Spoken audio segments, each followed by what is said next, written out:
just a couple on Tuesday night edition of the Buddy Martin Show, heard Monday, Tuesday, Wednesday, and Thursday right here and on YouTube and other platforms. Tonight's show is going to be a special one. Got a good lineup. Includes guys who were at practice today and saw the scrimmage. Comment from Billy Napier and our usual Tuesday night co-host, David Whitley, all coming your way right now. Tell your friends and neighbors, the Buddy Martin Show is on the air. Yes, it's time again for Buddy Martin. Call him up and tell him what you're thinking. But be kind because he's doing the best he can. Better, stronger, faster. Mama says that alligators are ornery because they got all them teeth but no toothbrush. Hey, what if the voice calls while you're gone? Take a message. Bye. You ready, champ? I'm ready for this my whole life. I'm incapable of small talk. But that's why you love me, right? Kind of intimidating to be in the presence of so many great athletes.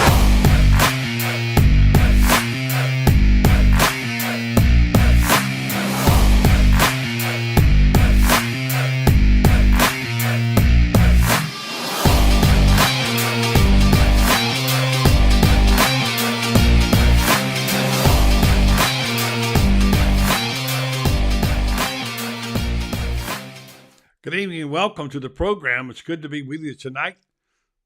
A touch of optimism coming out of Gainesville tonight. We'll hear from Billy Napier in just a moment about today's scrimmage, tonight's scrimmage. Got a couple of reporters who will be there, who were there. We'll check in tonight and tell us what they saw and heard. I don't want to make David Bolton mad. I'm not saying anything great has happened, but you can kind of feel it in the comments that you're hearing.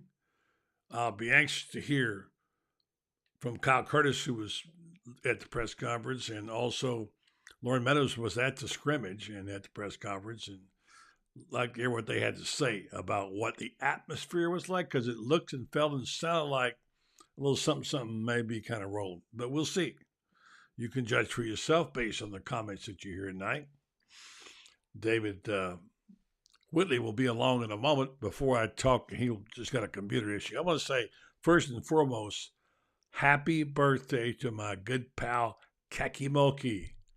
No kin to Kim Mulkey, but Kaki was a terrific athlete in her day, by the way, and golfer, and she is now, I think she's 39 again today. So, Kaki, happy birthday to you, my friend. And it's good to have your son, John, listening, as always.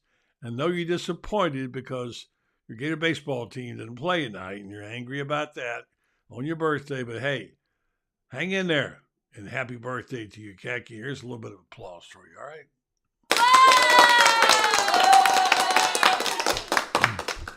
All right, folks, we're going to say thank you to our sponsors, as always. I want to be sure and remind you about this Grow Tower we're going to mention tonight and talk about, because I'm starting to get a lot of interest in it.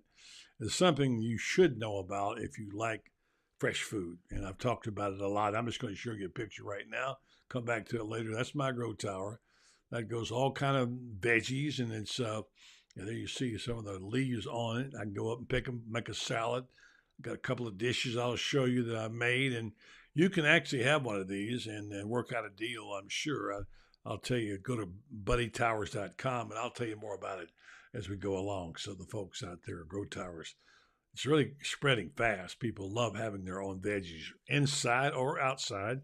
Mine's inside. I don't want to deal with the squirrels and all that stuff. So Grow Towers, buddytowers.com. I'll tell you more about it later.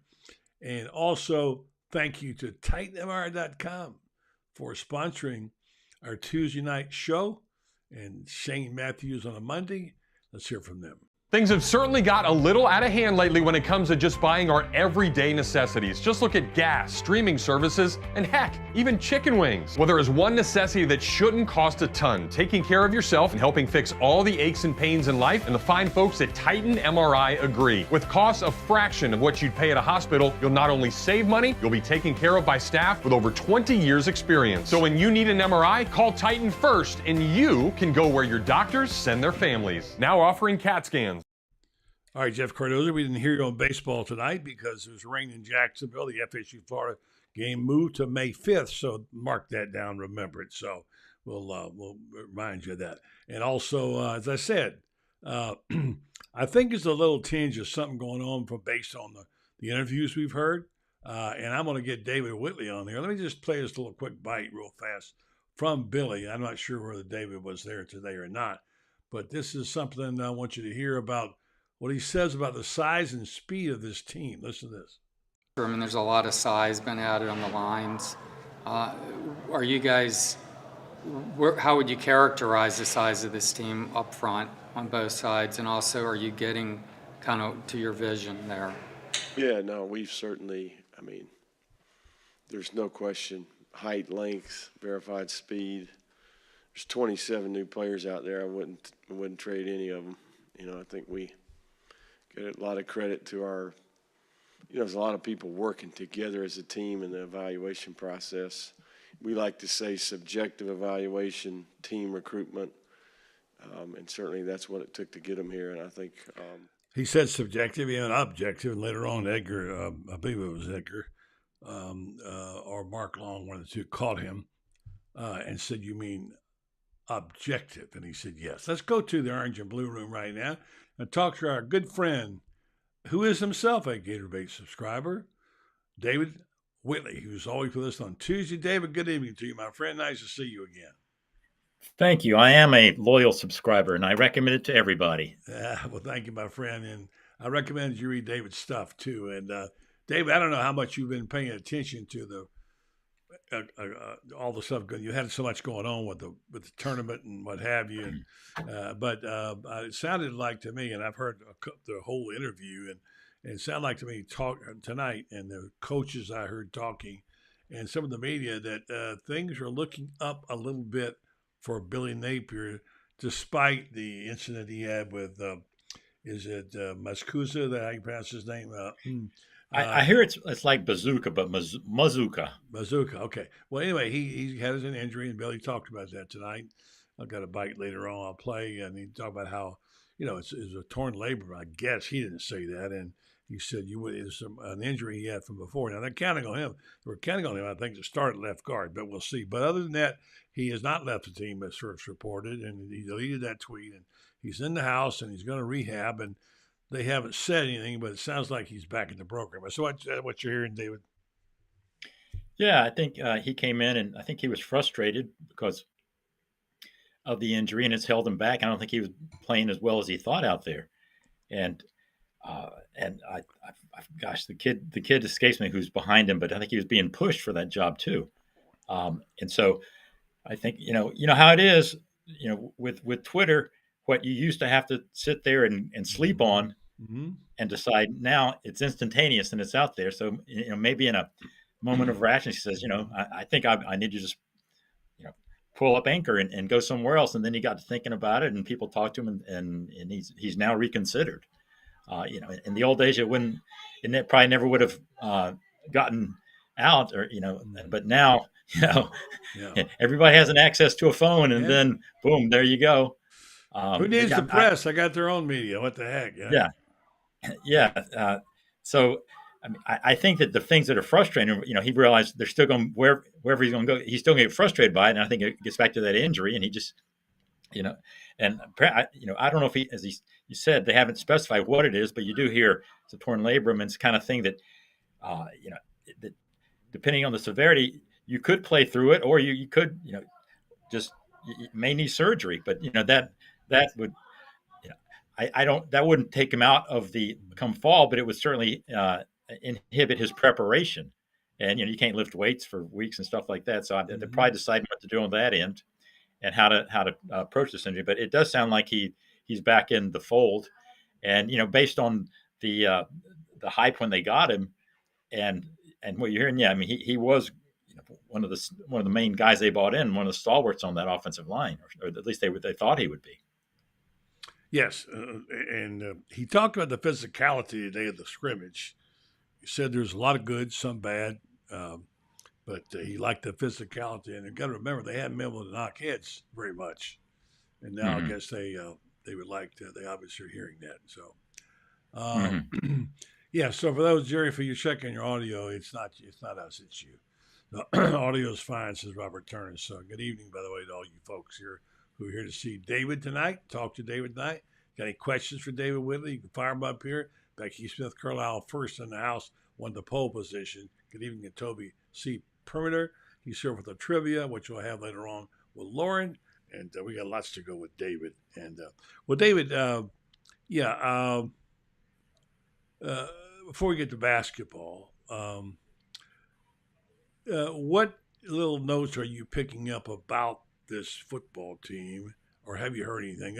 I read this today about Chris McClellan, who last Thursday apparently he was singled out by Sean Spencer. It's a guy that he really likes the way he's advancing. Played a lot of reps. Spencer said good and bad. He said he hasn't gotten complacent. He says we have depth now with him, and he says that he earned the right to play, but in order to sustain that, he's got to take his game next level. I've seen this kid a couple of times, just glancing blows. Have you heard anything about McClellan other than what you read on social media? Well, that and what the coaches are saying, and that kind of feedback, you don't get to see a lot of it, in practice, what they're doing, and I mean, to be truthful, if I would need a binoculars and to be out there for 3 hours and with my eyes trained on them, and I still don't consider myself exactly a pro scout on these things, and can tell I mean, I can tell if a guy's really kicking butt, but it's hard to say because you don't get to see it. You do get the feedback. They bring in a coach, and of course I've yet to in my 135 years of covering sports ask a coach. Heard a coach ask, how's so-and-so looking at spring practice? And one of them says, man, he stinks. At worst, they say, he's coming along, da-da-da. Sure. But you can you get sort of your BS meter up when when a guy is being just giving the typical, yeah, he's doing well, and guys that they really feel good about. And, judging by that, I think that there's a pretty good honesty quotient when they say that they're feeling good about McCullough and some of those guys along the line, the young guys that are coming on. I mean, you did, as you led with the show, talk about just the size and the girth of this team. If that'll win you a championship, if Simple Si, if they gave you the Andre the Giant Award for winning and that would get you the SEC championship, they're looking pretty good there. I even saw where Des Watson, he's back way over 400 pounds. And so, but they're not complaining about it. But I think that at this point, that's just who he is. He'll never be more than a one or two, a situational guy. Lost power. David lost power. Yeah. Well, that happens. So hopefully the power didn't get turned off. We'll stand by for a second here. Yeah, what David's saying is true. Coaches don't come on and say, this guy looks terrible. But what I'm talking about is I'll play that whole soundbite on David's gone because it's rather out. Let me start out by playing the soundbite about Billy talking about today's scrimmage, and we'll wait till David comes back. All right, guys, much like you would expect, a lot of good and some bad and some ugly out there today. So, I do think that they're priceless. Scrimmages are priceless. You get to play the situations as they arise. Certainly, you've been working on situational football, down and distance, fields on the clock, and then all of a sudden you got to combine all of that and play it as you see fit. So, I thought the effort for the most part was really good. There was definitely toughness there. There was some physicality.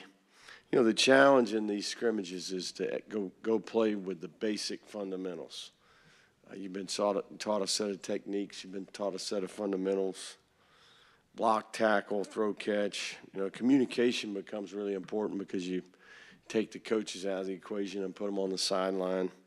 And then can you do your job, right, in that type of environment? Sometimes a young player gets a little big-eyed, and then sometimes they rise to the occasion. So a lot of good. I do think that, we're a little bit further along, just from a general execution standpoint, the quality of the football. But a lot of combinations of players. Sometimes you got to remember that as coaches when you walk off the field. So a lot of good today, no major injuries, and that's always a positive. So what questions do we have here? Just a housekeeping. Micah Mazuka, he wasn't out of practice for a couple of days and then had a tweet that he deleted. Just do you have an update on his status? Yeah, tough dynamic, right? I think a lot going on there behind the scenes, right? Micah was injured. We ended up doing an MRI. He has it's a prior injury that was kind of uncovered, right? Something that's happened in the past for him. So, I think nowadays with these players and there's a ton of expectations put on them. Injuries are a challenge, right? And certainly put you in a bad place. And Mike is a guy who is late in his career, certainly had big ambitions here. So this is going to set him back a little bit, right? He had surgery just a few days ago, and he will be in return to play protocol. We're hopeful to get him back in training camp. But, 15 years ago, you would have never known about that. The kid goes just through a tough time, and certainly injuries are a challenge, right? And, we're hopeful Michael makes a healthy return and going to help him and support him through his rehab and all the things that come with an injury these days. So there you go. All right, so that's a good update right there. We had that story last week, didn't know the real it indicates that he's going to be around. He may not be able to play next year. But as we were talking today, I was talking. By the way, tomorrow night we'll have John Brantley on. He'll be at the scrimmage. He was at the scrimmage. He'll tell us more what he saw. He got to see the whole scrimmage. He can share some things, not everything with us, and coach at Trinity. But we were, the idea is that today in today's modern athlete, you want to rehab and help. If you're going to want to rehab, University of Florida is a great place to rehab. Medically and environment, whatever. You don't have to go through those long, hard winters like he did when he played up north. I don't know. He had the surgery, Michael Burton, and we'll see how long it's going to be before he can get back in there. And we wish him all the best. He said a very key thing there earlier. We talk about players and transfer portal and how it favors them and what have you, and it does. I'm for it, by the way. And he said a very important thing: the expectations placed on these guys when they come in as you think about it. I mean, they're expecting big things out of you if you come to play 1 year here at the University of Florida, or even 2. For that matter, 4. But by transferring in, high expectations. So that's something they'll have to deal with and think about. But again, it just sounds better. I know David Bolton said he doesn't want to talk about it unless it's an injury. Well, in this case, it's an injury. But the fact is, you can't deny, if you heard that, that it's something that is somewhat positive. And that's what you want. David's back now. Let's see if we can put lights back on. So, there you go, my friend. Got it? I hope so. Fingers crossed. I know. It's technology sucks, doesn't it? Really? Mm-hmm. It really does, yeah. All right, let's talk a little hoop. What your takeaways were from the tournament. I started looking at Florida's schedule and who they played and beat, and they played a lot of these teams, as you know. Mm-hmm. So in retrospect, even though they were 16 and 17, the fact that they beat some of these teams, one going to the Final Four, although it was quote-unquote an exhibition game, Miami. The fact is that it wasn't as bad as it sounded like, right? Poor David. He's just not going to. We'll try by phone.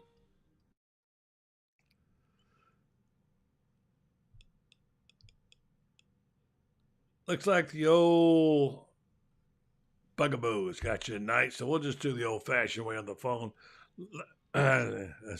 Kyle's on there. Yeah, so David, you're there, right?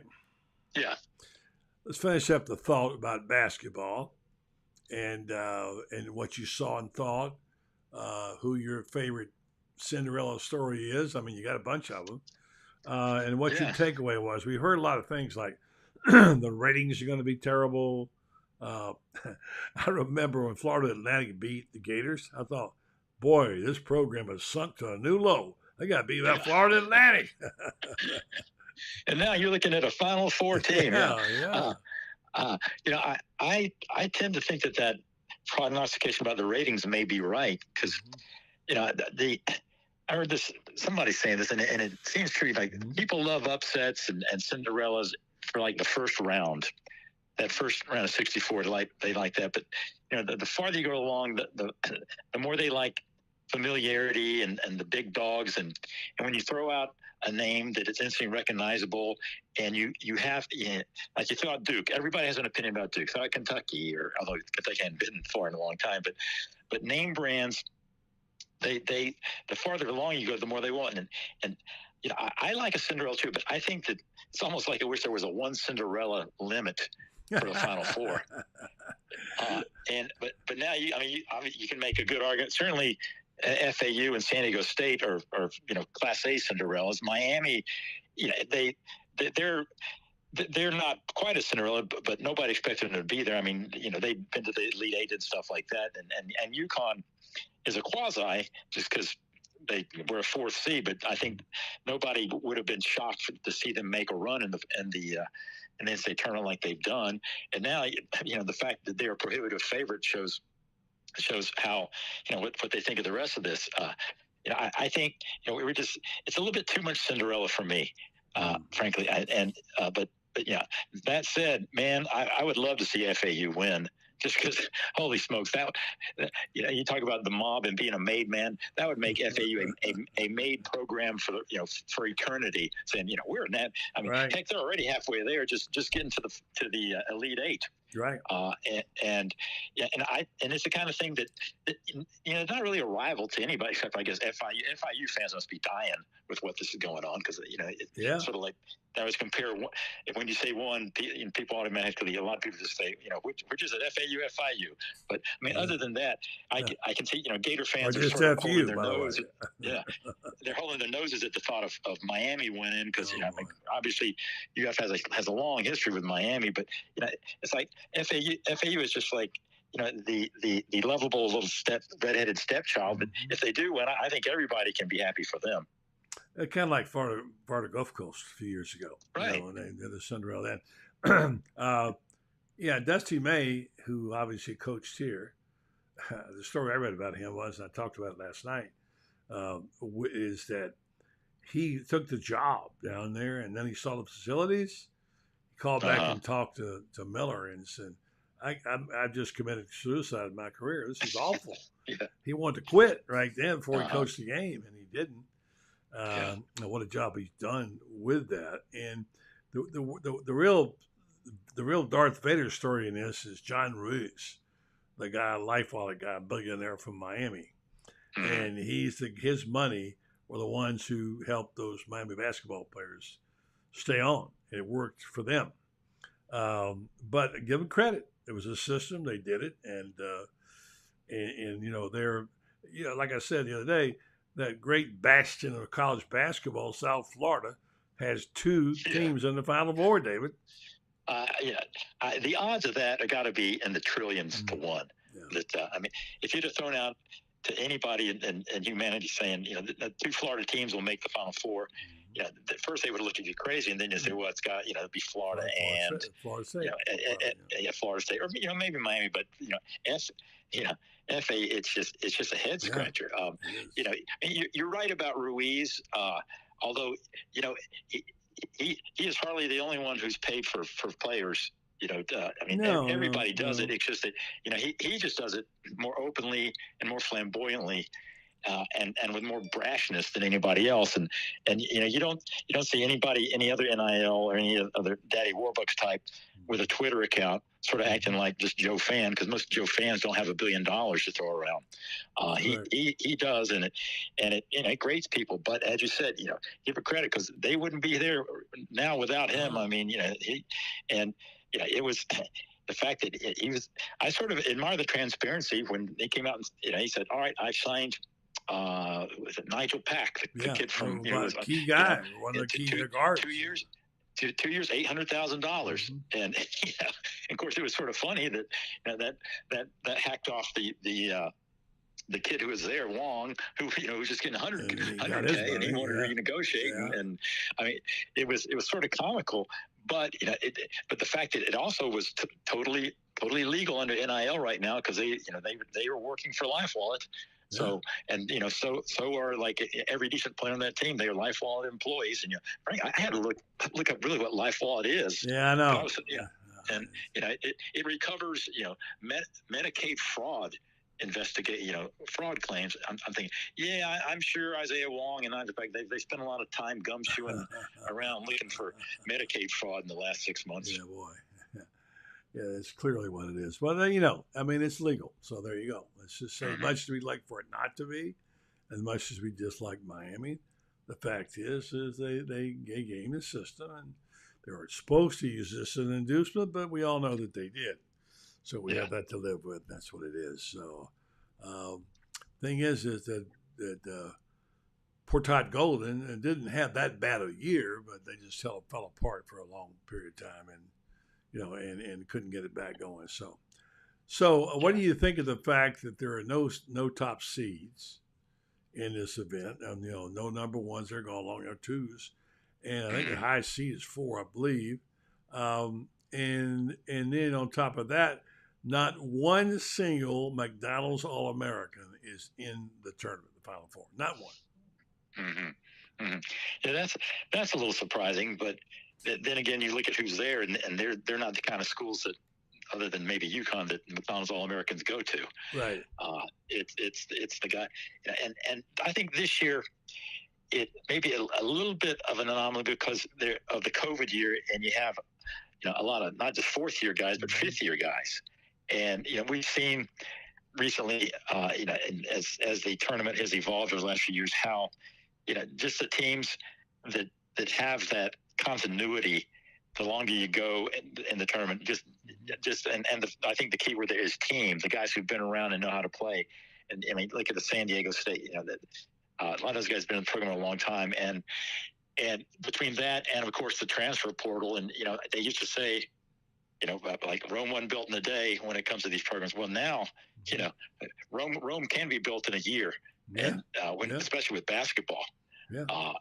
And you saw it, with Kansas State this year. I mean, they had a new coach come in, and he got, obviously Keontae Johnson was a big piece, but he brought in guys, and so it gives you reason to hope that a Todd Golden can obviously he has to turn over the roster because he's got to bring in a lot of guys just to fill it out. But and I'm sure they've they're after a bunch of high quality guys, and if they get them, that's suddenly your instant team right away. And that's just a new reality, and especially with college basketball, because you can, in NIL, I think it makes more difference with basketball because you need 2 or 3 guys. Football, you get 2 or 3 studs. You're still going to need more. Yeah. But basketball, I mean, heck, just getting Castleton back last year. Right. 1 or 2 guys can help you make your team. That's right. Yeah. I heard the guy say today, or somebody, I forget who it was, ESPN, saying anymore it's going to be a lot of these programs that are doing these systems, whatever. They're going to say they're just going to do recruiting and go out and hire to get the best 2 guys they can get with their team, and they can make a whole lot of difference. Clearly, a couple of guys can turn you into a tournament team. So who you get, maybe it's more important who transfers than who you sign. So we'll see how that works out. Final question for David, and he's battled through technology tonight. We really appreciate that very much that he's done that. Always love having David on. You just call him, by the way, Gannett, Gainesville's son. If you like whimsical stuff and fun stuff, and by Jove, we could certainly use a little fun stuff. I got up this morning and told my wife, you know what? I'm going to stop being so serious all the time. I want to have a little fun once in a while, for crying out loud. All right, your thoughts about the draft. We've got a little time to go, but the latest news is that Hendon Hooker now, as we know, who had a terrific season, and anybody could see in the 5 or 6 games how good he was going to be. And now he's being projected as a high first round, even with the injury. Supposedly, Mike Tannenbaum, a former general manager, has him going 5th overall to the Seattle Seahawks. Yeah, I don't know how much you get into the draft, but does that sound interesting or does it sound stupid? Yeah. How does it sound to you? Well, I try not to be into the draft, but it's almost like a guilty pleasure. You have to get into it. You suck. That I just get. Yeah, I get sort of sucked in, and especially this year, because the biggest and most intriguing story is Anthony Richardson, and I can't help it. I always can't help but be intrigued by that thing. But I hadn't seen the Tannenbaum thing, but you're right. You just heard these 4 QBs for the last couple months. Young, Stroud, AR, and Will Levis, and I'm not surprised. I mean, because Hooker. I mean, let's face it, he was as good as anybody last year. But I'm a little bit surprised just from the injury aspect. I mean, I know he missed the Orange Bowl, and was it a knee? I guess it was a knee, right? Because he hurt it in the last regular season game. It was a knee. And so I guess they must be getting good medical reports on him. But like with all of this draft stuff, though, I tend to take the mock stuff and with a grain of salt, because there's always a lot of agents pulling guys aside and whispering things and misinformation and I got the feeling we're getting played. We always get played, but that's a possibility too. So. Well, David Whitley, you're going to read him in the Gainesville Sun, other Gannett papers, and hear him here on Tuesday night. He is a confirmed subscriber to Gator Bay. Good taste, buddy. And good taste if you sign up to get David's column, too. It's entertaining and informative. Appreciate it very much, David. Good luck with that computer. I know. All right, thanks, buddy. All right, see you later. Take care. All right, David. Yeah, it's just what it happens. And we'll say good evening to Kyle Curtis as he joins the program. Kyle, how you doing? I'm doing great, buddy. How are you? I'm doing well, thank you. David had a few computer problems tonight, but that does happen. And so you got a story tonight. I know you're working on. Tell us what you found out about the scrimmage tonight and what you know. And we played a soundbite from Billy Napier earlier, his press conference, about he seemed somewhat positive and you kind of like what he. Well, in fact, I'll play you a little earlier, a little quicker the bite. You can comment on it, all right? And this is what he said about it today. Well, I played part of this earlier, but I'll play the beginning, talking about the scrimmage, right? All right, guys. Much like you would expect, a lot of good and some bad and some ugly out there today. So, I do think that they're priceless. Scrimmages are priceless. You get to play the situations as they arise. Certainly, you've been working on situational football, down and distance, fields on the clock, and then all of a sudden you got to combine all of that and play it as you see fit. So, I thought the effort for the most part was really good. There was definitely toughness there. There was some physicality. The challenge in these scrimmages is to go play with the basic fundamentals. You've been taught a set of techniques. You've been taught a set of fundamentals. Block, tackle, throw, catch. Communication becomes really important because you take the coaches out of the equation and put them on the sideline. And then can you do your job, right, in that type of environment? Sometimes a young player gets a little big-eyed, and then sometimes they rise to the occasion. So a lot of good. I do think that, we're a little bit further along, just from a general execution standpoint, the quality of the football. But a lot of combinations of players. Sometimes you got to remember that as coaches when you walk off the field. So a lot of good. All right, there you go. A lot of good, Kyle. Positive note.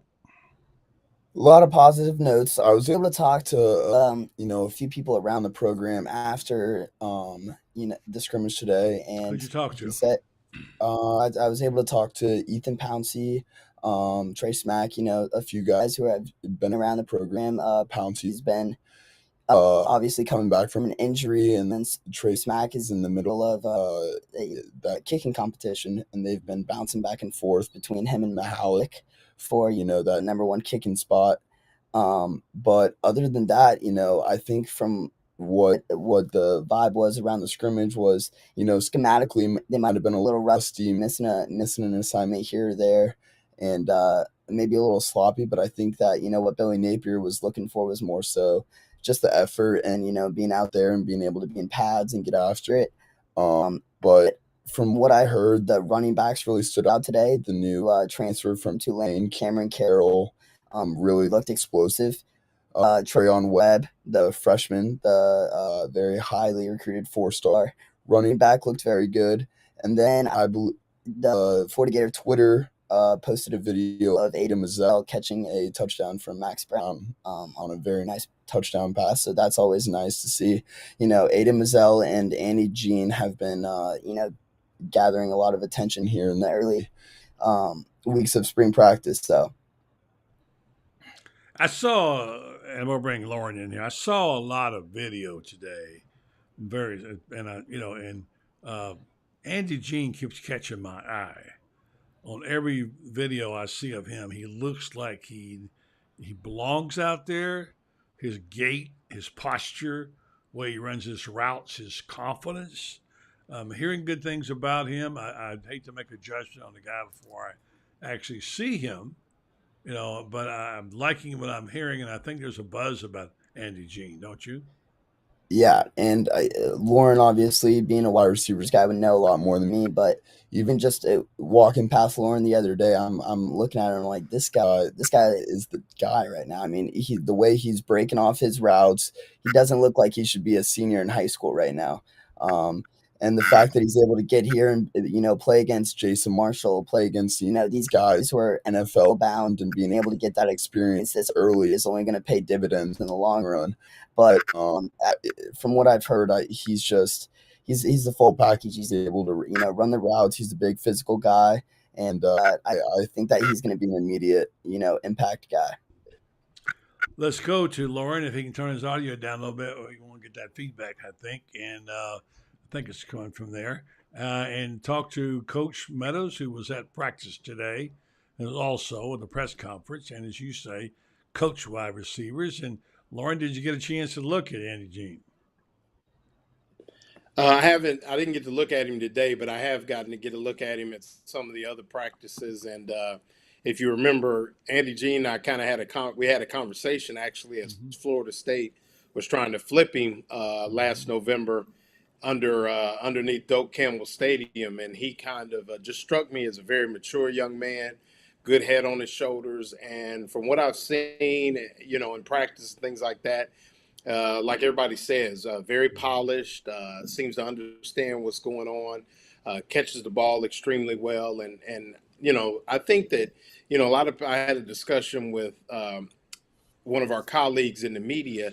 And, everybody talks about the weapons and things like that. We don't have weapons. And I just, I caution that a little bit. I think that, with a certain hire that's been made and things like that, I think, people could be pleasantly surprised. But, yeah, as far as Andy Jean is concerned, I mean, as a young guy, he definitely stands out. I think he's kind of, whether it's guys not really able to stay healthy or just haven't matured physically, Andy Jean is a little bit more polished than you see most kids coming into college. And like I said, I think he's starting to kind of etch his way up the depth chart a little bit, at least in the spring. Obviously, once things start going on and popping a little bit, you never know. But I would say that he's definitely in that second tier of 3, probably 4 or 5 right now,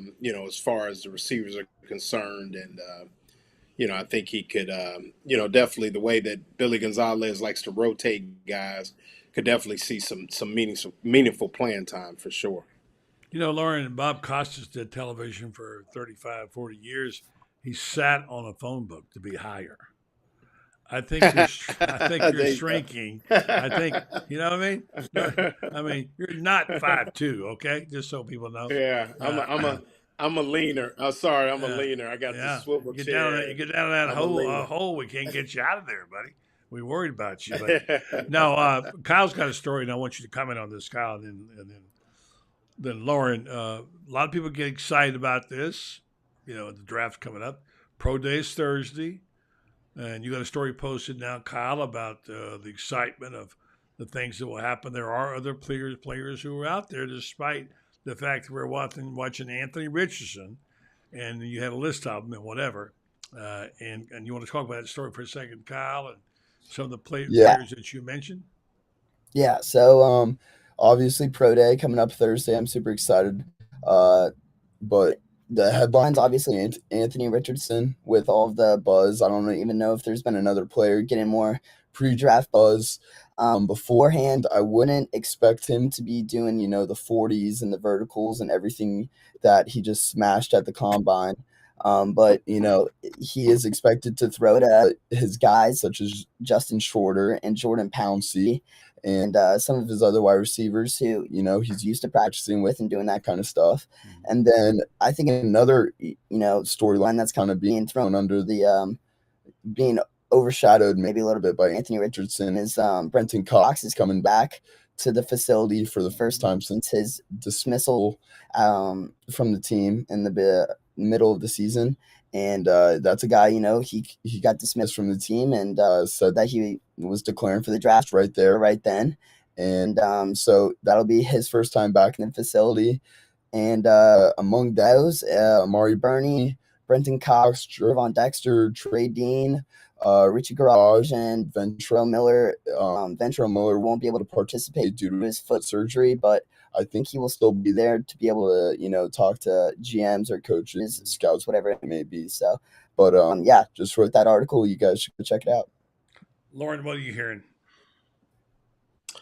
Yeah, I think along the same lines what Kyle is saying, obviously a lot of eyes will be on Brenton Cox, just his interaction with some of his former teammates and coaches in the facility. But, just really, the buzz is around Anthony Richardson. No doubt. I would assume that all 32 teams will show up, to see Anthony really display his arm talent again and really press the issue with him a little bit, see if he can make what they call some of those professional or NFL throws with a certain level of accuracy. And I think that, to be, like you said, a good opportunity, I think Ricky Pearsall is going to be running routes as well, from what I understand.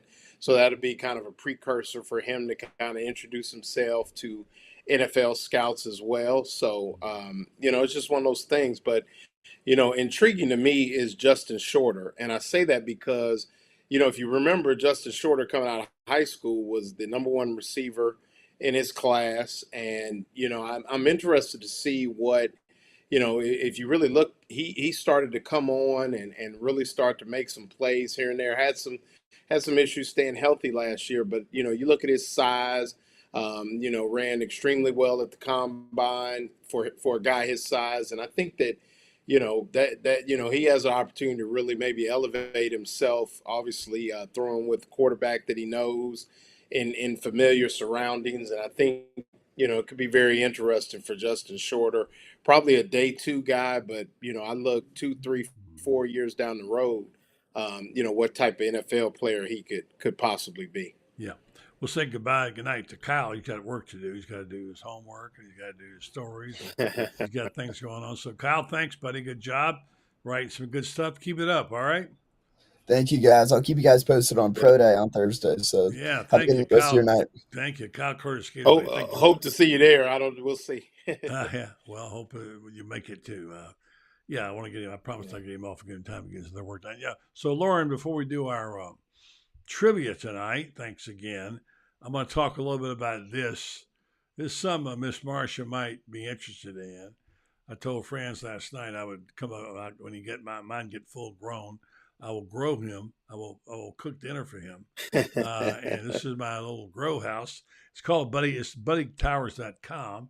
It's all these greens. All people ask what kind, and you can get all kinds of things from cabbage to arugula to to cabbage. So you can put tomatoes in it, but I wouldn't recommend the big ones.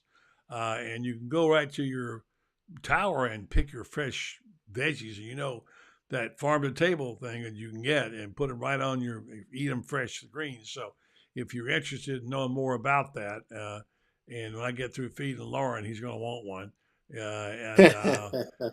This is what it's about, and I can put you in touch with the people who do it. As a matter of fact, someone named Lori, you might know that name, is involved in this, and she is done a fabulous job. This is BuddyTowers.com. You can't read that type, but just take a quick look at it, and it tells you about the tower, what it comes with. All you got to do is you don't have to fertilize and all that. You just check the pH of the water, and you grow it up, and you add water, and it takes care of itself. It's terrific. I love it, and you'll love it too. If you want to know more, you can DM me, but BuddyTowers.com, and tell you what to do there. I'm going to do a better job of telling you about it and showing you the food. All right. So, Lauren, we got trivia tonight. We're still doing the hoops. We got more football to talk about. You want to put the trivia out now or come back later and do it? Well, since we talk, yeah, because it's a hoops related trivia question, so we can get it and then we can get back to football. All right. You want to do that now? All right. So let's go ahead. Here's Lauren. Spurrier's Gridiron Grill. Marsha loves it because he picks up dinner when he goes there. And it's going to be all good. Here's Lauren. Lauren Meadows with Gator Bait, coming to you live from Spurrier's Gridiron Grill with Tuesday Night Trivia. 2014 was the last year the Florida men's basketball team reached the Final Four. Who did the Gators defeat in the Elite Eight to reach that Final Four?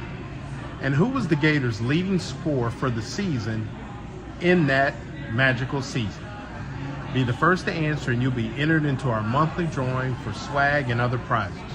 With Gator Bait Media, this is Lauren Meadows. I love that we got Spurrier's Gridiron Grill. Man, that's such a neat place. I hope to spend more time up there in the future. It's just such a neat place to have, and go there. And the food's good too, by the way. Excuse me. Yes, sir. Joni spaghetti tonight got me a little bit. It's delicious, by the way. All right, so the look, Dad Blaylock's back. Wow, look, listen, the mayor is back. Good to see him again. Oh, he's doing. Excuse me. Let me drink a little water. And while I do that, once you answer the question Toby had about Anthony Jean playing style similar to Jack Green. I saw Jack Green. I've not. Yeah, no, I would say he's probably more akin to I'm gonna say a thicker, like a thicker Ike Hilliard, or even like a Van Jefferson almost. Yeah. Like more of a savvy route runner, not super explosive. I mean, Jack Green was just so explosive and could just run away from you. Andy Jean's not going to be that. He's going to be more of a technically sound, route runner, physical, somebody that can 50-50 ball you a little bit. So yeah, definitely not Jacquez Green. I'd say more of a mix between the Riedels, Ike, and like a Van Jefferson. Kind of, if you mix that up and made him a little thicker, then he would be kind of right in that vein. Yeah. Maybe like a DeMarcus Robinson, not as tall, but kind of in that mix, maybe. The more I think about those three receivers, having those three All-Americans. Now, they didn't all make All-American the same year, but Ike and Riedel did. Right. And then after they were gone, Jacquez made it. When you talk about a coach, I mean, my goodness, Dwayne Dixon did a heck of a job. And not just him, but lots of other, Travis McGriff and what have you, Chris Doring, etc. Mm-hmm. So what a job he did. So, yeah. All right, so while we wait for the answers on that, let's get back to some football for a second. All right, talk a little bit about I said earlier that the optimism I'm beginning to hear, just in dribs and drabs, not a big wave, but just dribs and drabs I'm hearing and feeling from Billy, the players, the coaches, and you were around it today. And you can be real honest. What did you feel and hear when you were there? Well, buddy, I mean, as a member of the media and as a fan, I've been kind of lukewarm on Billy Napier, and it's almost like he gets me angry at him, and then I go to a press conference and I'm like, he's right. And it's like I'm back. Okay, maybe I'm, and it's people need to understand, it's March. It's not even April yet. And I think what you find is scrimmages are there to kind of see what you got, kind of tie things together, understand how you handle situations offensively and defensively. And I think, Billy Napier said a thing, and you played the clip actually that, as a staff, you need to understand that you're working with combinations that you normally, you may not play with, basically 6 months from now or what have you. And when you line up against Utah and others, going into it, and you only got to put 11 out there, so if 16 player 15, 16, 17 is not where they need to be right now, that's okay.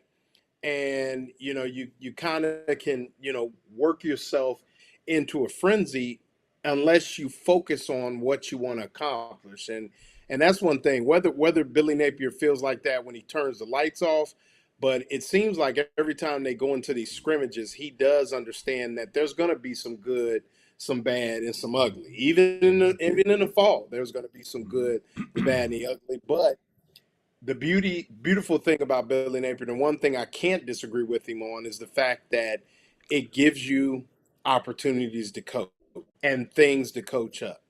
So if you don't want to be perfect because then you don't have anything to coach. So I think that that was, it always seems like, at least when it comes to these scrimmages and what they want to see as a coaching staff, they always seem to at least hit that mark in those scrimmages. So, Boardingham appears to be getting a little run right now. And of course, the injury to Zipper, it makes that even more important. Looks like he's going to be out for a bit. Who knows? Maybe that's the season. We don't know. Don't like to speculate. But remember, he didn't play the last 5 games either. So, right. Well, and Dante Zonders will continue to be the guy. And Boardingham, hearing Boardingham. Are you hearing Boardingham at all?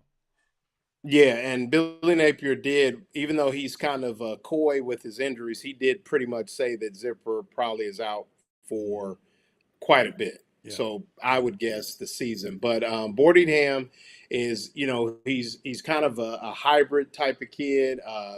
Not overly tall. He's not 6'5" or anything. I think he might be 6'2", 6'3", but he has played some receiver. Could be one of those guys that mismatch type of player, someone they can get on the edge and work him against a smaller defensive back, and then be a little too quick for some of the linebackers that they'll play against. And Napier did mention him in the presser, basically saying that he did make a couple plays and has been impressive. So, obviously next time we get a look at practice, I really want to spend some time and take a look at him and see what he's doing. But, it's just so many storylines. Coach Napier was quick to praise Boardingham, and also some of the familiar names on defense, such as Justice Boone and Antoine Powell-Ryland and Princely Yalen, or Princely's, oh yes, Umami Princely, or whatever his name is, and Jason Marshall. So I think that it's one of those things where the spring is an opportunity to find out what you got. Yeah. There's 27 new players on the roster, which I think spring is going to become more important, not just at Florida, but for other programs throughout the country, because you're going to be adding these young men, and they've had some injuries and some issues on the offensive line, whether it be Micah Masuka and his issues. There was a I think it was an upper body injury that he did have surgery on. So Coach Napier was a little bit more forthcoming than I expected with the health of the players, but I think that you started the question asking about Boardingham. I think if he could stay healthy, I think fans will see him as one of the bright spots on the offense for sure. Yeah, I wanted to mention in his last press coverage, he talked about the quarterbacks. And also Sean Spencer talked about Chris McClellan, how good he looked. But I want to read you a quote from the quarterbacks, is that we've been focusing on them, but now other people are starting to surface, like McClellan, like Boardingham, like these other guys, Andy G. etc. But his quote on the quarterback says, I see really a group that wants to please.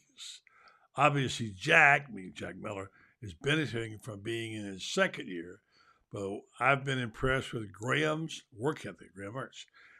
I think he's done a good job. He's got a really good grasp of the system.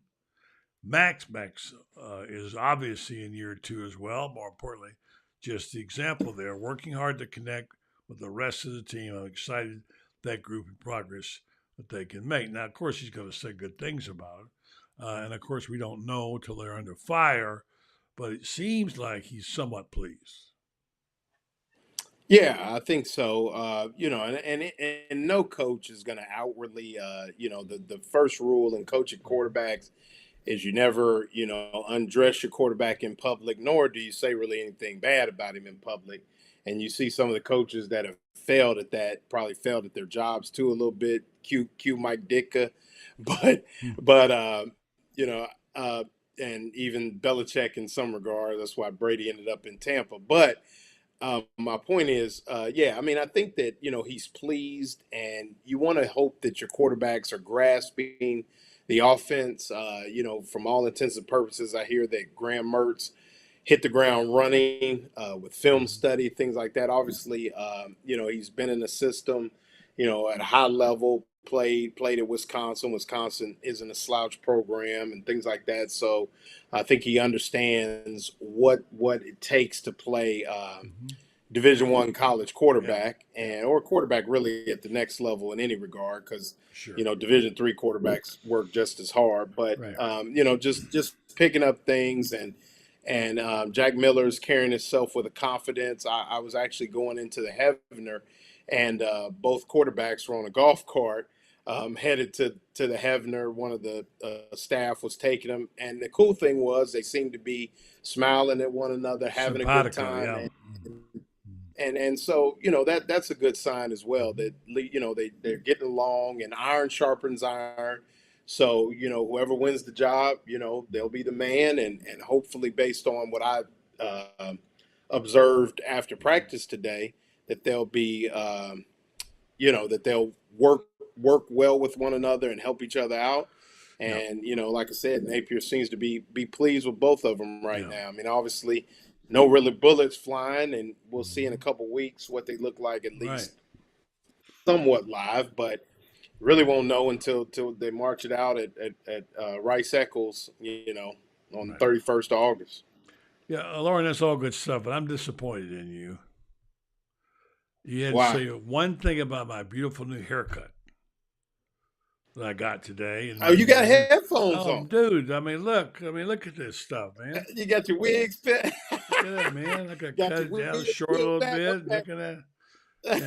And my barber, my friend who's a beautician, does a great job, by the way. Diana lives across the street from Brendan. Been cutting my hair for 16 years. She got a big old ball of hair. It all looks like silver hair.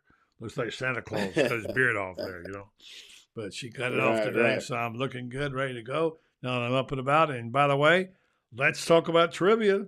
Let's see what we got here. You got some good news for somebody, right? No, I do not have good news for somebody. Wow, you shut them out. No one has. It was a tough one. You got to know your Gator sports. I dug deep for this one, and actually, I got it right. It's a name that a lot of Florida fans will have forgotten, and Scotty Wilbekin was a good guess. The Dayton Flyers is correct, but the leading scorer that year was one Casey Prater for the 2014 Florida Gators. Well, Scotty Wilbekin was SEC Player of the Year, good but player. Casey Good Prater Scotty was played leading for the Rock right there, yeah. So That's all right, right. so you shut him out, Coach. Good job. You shut him out. Oh, this ain't no giveaway here. You got to earn it, right? Yeah, oh yeah, no doubt. Good stuff, Lauren. Lauren will be writing something later in the week for you. Check it out. Go ahead. I'm disappointed in my good friend Nat Blaylock. I thought he'd be on. Come on, Nat. Get your game on, buddy. Come on. You've been laying out too much. You guys come back in. Rebecca Martin Dubeck is in there. She didn't know it, but Yeah, so you stumped him. Good job, Coach. A good job today. Thank you very much for all the good reporting and writing. My best to Mama Marcia. And we'll read you later in the week in Gator Bait, right? Thursday night. Yes, sir. Orange Yes, Blue sir. Bloods I think what we're going to go with is kind of kind of an analytical piece on development of where scrimmages and development of spring football and those things go in there. So looking forward to it as always. Great job, Lauren. Nice talking to you, buddy. Talk to you again Thursday. All righty. Coach Lauren Meadows bringing it. All right. Thanks, folks. I want to say thank you for listening and watching. I want to tell you about my friends at Rinstar. Very important. These people are special. They've been super supportive, not just to me, but to our whole community. And there are people who make a big difference around here. They're concerned not just about health, which is a big thing.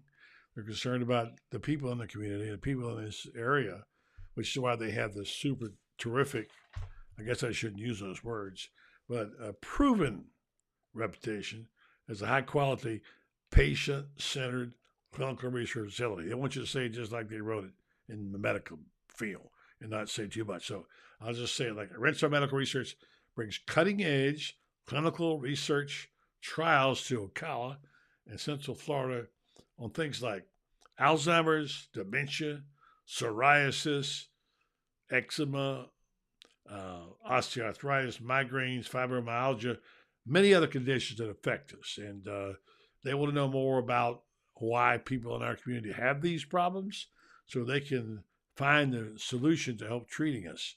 And that's why they partner up with more than 700 clinical research trials and partner up with prominent pharmaceutical and biomedical companies throughout the medical industry. So check them out. If you want to be a part of these, you might be able to qualify.